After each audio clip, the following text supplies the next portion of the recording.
সেদিন আমাদের দুজনের খুব বাইরে চা খেতে যেতে ইচ্ছে করছিল।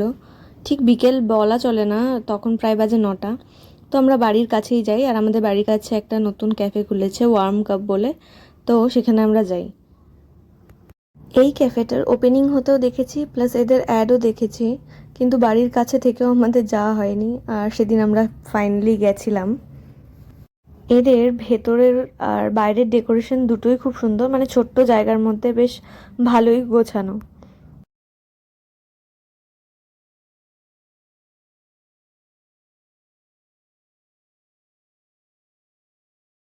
এদের এখানের খাবার দাবারও বেশ রিজনেবল প্রাইসেই বলা চলে, মানে ঠিকঠাক দামেই আছে, ভেজ ননভেজ সব কিছুই এখানে আছে।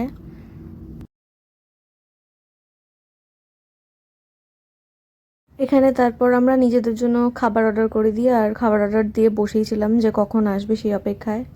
আর ফাইনালি কিছুক্ষণ পর আমাদের খাবারটা চলেও আসে। আমরা এখানে একটা চিজ বার্গার নিয়েছিলাম, একটা ক্রিস্পি বার্গার আর একটা কফি।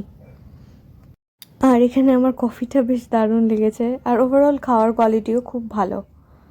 আর আমার ভালো লাগা জিনিসটা আমার বর এইভাবে ঘেটে করে দেয়। তারপর আর কি, প্লেট কো সাফা চাক কিয়া और निकल गए घर की तरफ। ওখান থেকে বেরোনোর পরেই ঘন্টুটার সাথে আমার দেখা হয়, আর এর কানগুলা কি দারুণ দেখতে। তো আর কি, আজকের বিকেলটা আমাদের এভাবেই কাটে, ও সরি, মানে রাত্রি 9টা আমাদের এভাবেই কাটে, আর আমরা বাড়ি ফিরে আসি। টাটা।